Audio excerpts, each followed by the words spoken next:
Welcome to my channel. ఈరోజు మనం చిట్టి మడత కాజా ఎలా తయారు చేసుకోవాలో చూద్దాం. ముందుగా 3/4 కప్పు దాకా మైదా పిండి తీసుకున్నాను, చిటికెడు వంట సోడా, అలాగే 1 స్పూన్ నెయ్యి తీసుకున్నాను. ఇవి మూడు ఒకసారి కలుపుకుందామండి. బాగా కలిసే వరకు కలపాలి. ముద్దలాగా కనిపించే అవ్వాలండి ఇది. ఇలా అయ్యాక కొంచెం కొంచెంగా వాటర్ వేసుకొని కలుపుకోవాలండి. మరీ ఎక్కువ వాటర్ అయితే పట్టవండి, కొంచెం సరిపోతుంది. ఇలా సాఫ్ట్ టెక్స్చర్ వచ్చే వరకు కలుపుకోవాలి. చూసారా వీడియోలో చూపిస్తున్నట్టుగా. ఇలా వచ్చాక మూత పెట్టి ఒక 10 మినిట్స్ అనేది పక్కన పెడదాం. ఈలోపు వేరే పాన్ తీసుకొని 3/4 కప్పు దాకా షుగర్ వేసుకొని అందులోనే 3/4 కప్పు దాకా వాటర్ కూడా వేసుకొని పంచదార పాకం వచ్చేలాగా మనం ఒకసారి కలుపుకోవాలండి. ఇలా కలుపుకున్నాక మీడియం ఈ పక్కన పెట్టుకున్న మన మిశ్రమాన్ని చూద్దాం. ఒకసారి కలుపుకుందాం. మళ్ళీ ఒకసారి పొడిపిండి వేసుకొని పల్చటి చపాతీలాగా చేయాలండి. మనకి ఎంత వీలుగా ఉంటే అంత పల్చగా చేసుకోవాలి. ఇది ఒకసారి కలుపుకొని చపాతీ కర్రతో పల్చగా చేసుకుందామండి.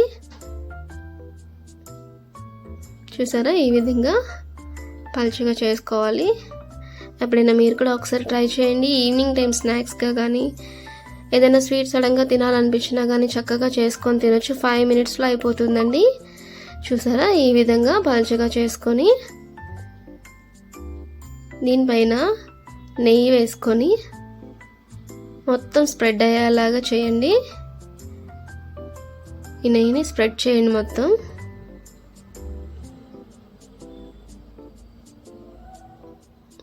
ఇదే విధంగా కొంచెం మైదా పిండి వేయాలి. మొత్తం వేయాలండి, మొత్తం కవర్ చేయాలి మైదా పిండి వేసి. ఇప్పుడు సన్నటి రోల్లా చేసుకోవాలండి. మనకి ఎంత వీలు పడితే అంత సన్నగా రోల్ చేసుకుంటూ పైన కొంచెం పిండి అనేది వేయాలి. మళ్ళీ రోల్ చేసుకొని మళ్ళీ ఒకసారి పిండి వేసుకుందాం. ఇదే విధంగా యాస్టీస్గా మొత్తం చేయాలండి రోల్ అనేది. చూసారా మీకు ఎడ్జెస్ అనేవి సరిగ్గా రాకపోతే కనుక చివర్లో కట్ చేసేసుకోవచ్చండి. నేనైతే ఎడ్జెస్ సరిగ్గా రాలేదని లాస్ట్లో కట్ చేశాను.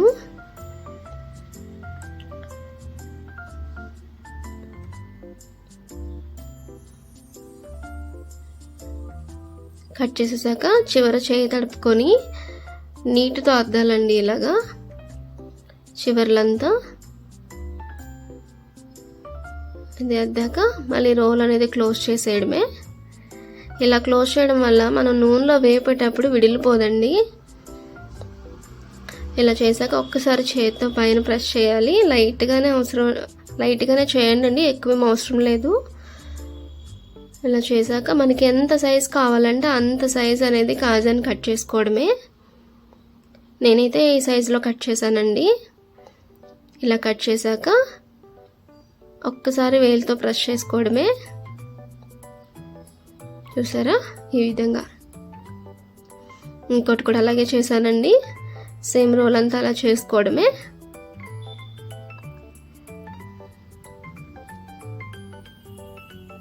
వీడియోలో చూపిస్తున్నట్టుగా చేయండి ఒకసారి మీరు కూడా.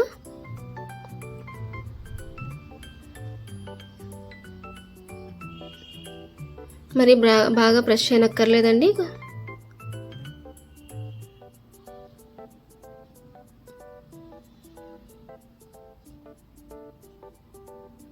అంతే అండి, ఇలా వచ్చాయి.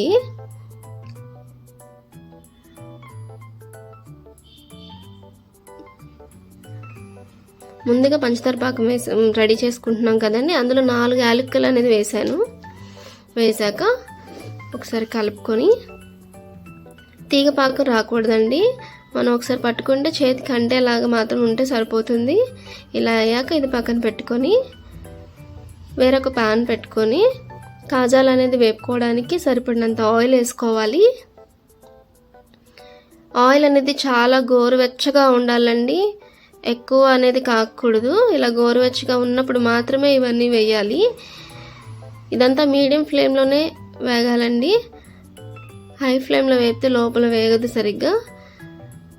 కాజాలన్నీ వేసాక అసలు గరిటెతో తిప్పకూడదండి, అప్పుడే వాటంతట అవే పైకి వస్తాయండి. అప్పుడు మాత్రమే నిదానంగా కలుపుకోవాలి మనం. చూసారా, ఒక్కొక్కటి పైకి తేలుతుంది. ఈ విధంగా అన్నీ పైకి తేలాక మాత్రమే కలపాలండి.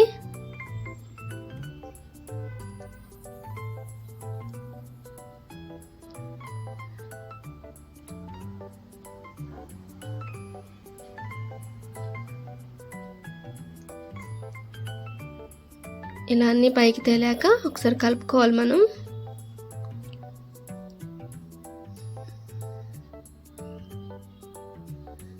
అన్నీ పైకి వచ్చేసాయండి ఆల్మోస్ట్.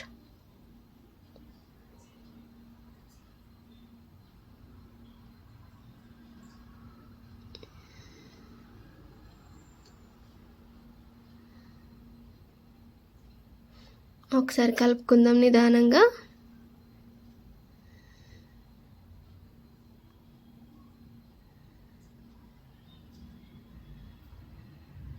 గోల్డెన్ కలర్ వచ్చే వరకు వేపాలండి, మీడియం ఫ్లేమ్లో ఉంచి మాత్రమే.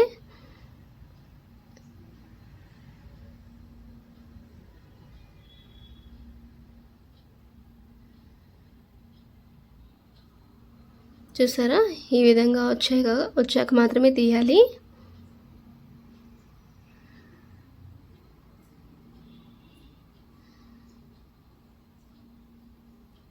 ఇప్పుడు ముందుగా మనం పాకం తయారు చేసుకున్నాం కదండి, అందులో వేసుకొని 2 to 3 minutes మాత్రమే ఉంచాలండి. ఎక్కువసేపు ఉంచితే నానిపోతాయి, మెత్తగా అయిపోతే సరిగ్గా ఉండవు. 2 minutes ఉంచి తీసేసాను నేనైతే. ఇలా వచ్చాయండి. నాకైతే ఇంట్లో